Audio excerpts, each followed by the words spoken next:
Hello, Dr. Barker. My name is Veronica LeBeau-Bushee, and I just want to take this time to say that I truly enjoyed taking another class from you.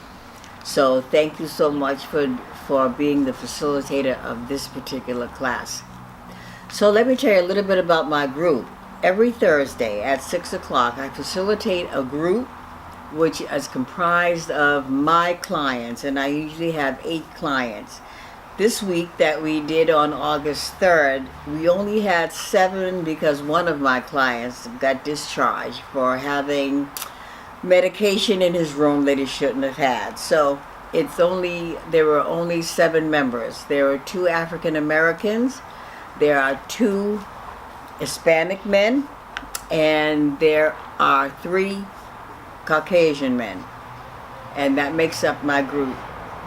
In the initial part of the group, we talked about the first thing we did is we did a round which entailed them giving me a designated number round, which entailed them telling me how are they feeling on a scale from 1 to 10.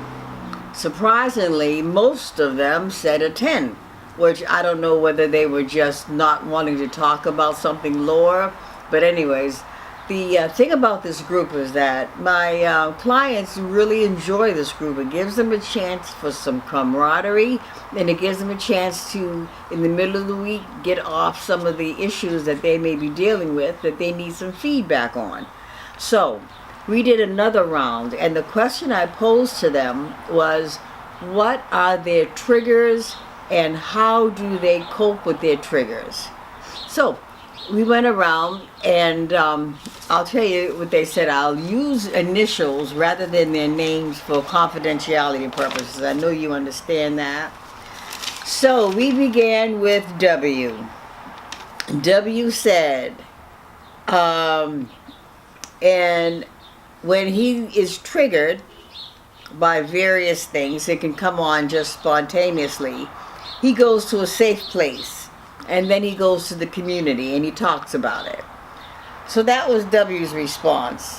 He went into a little bit more detail, but I didn't jot that down. Then we have H. And H said that everything triggers him. Every once in a while, a trigger will just impose itself upon him. But his job mainly triggers him because there are people there who drink. And the smell of the alcohol in their persona triggers him. So what he does is he goes outside and smokes a cigarette, takes a deep breath, says a small prayer, and comes back to work. Then my next client, D, he says he is triggered by anger, guilt, low self-esteem, and and low self-worth. That's the things that he has suffered with throughout his life, and they keep him out there using.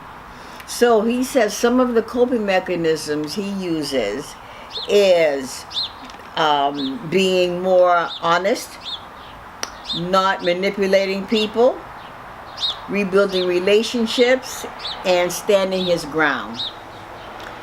So, Mr. P, his problem is mental health. He suffers from depression and anxiety and bipolar disorder. So when his symptoms, particularly the bipolar, kick in and his medication is not working, or before he was medicated, when he was using, he wasn't medicated, he was just running rampant and not taking his medication. So that would trigger him on a consistent basis. The main coping mechanism that he uses now is therapy and having his medication. So that's P. And he does some deep breathing exercises. C says that what stresses him out and triggers him is stress and old friends. But what he does to counteract that is he stops and he realizes where he's at. He takes a deep breath. He uses some gratitude, and he walks away. All right? So, Mr. J, his triggers are very basic. He's triggers is being unemployed and women. He has a difficulty with women. He equates sex with alcohol. He's an alcoholic, so he equates sex with alcohol. Anytime he sees a woman that has sexual ideas come into his head, it triggers the alcohol. So what he has decided to do is to not develop any relationships with any females for the first year of his recovery, and stay away from particularly unstable females, those who are still using. Mr. K says his triggers are sensory. They stem from pain. He's had a couple of accidents. He fell off a roof and he hurt his back.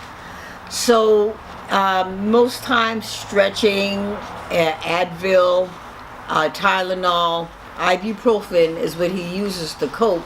But when he's overworked and that pain kicks in, that triggers him to want to use opiates. But that's what the reason why these gentlemen are here at the house is to learn how to live without alcohol and without opiates. So, the group dynamics and content and process. Okay, we basically talked about that. Self-assessment. I have to say that I've been doing groups for so long that and my groups tend to be successful. Like I hear often that good group, Ronnie, good group. I enjoy the group. Thanks for talking about that subject. So I have to assume that I'm doing something right, that the groups that I facilitate actually have a positive result with the clients that are there. Now my performance in the groups is I'm able to, when I took this class, first I was saying, what in the world can they teach me about groups? Because I've been doing it for so long. But I have learned that you never know too much about groups. I learned about dyads, which I have never used. I learned about different leadership abilities, which some I have incorporated into my repertoire, and others I've already done. So I have learned a great deal in this group, in this class I'm seeing. And I guess that's about it.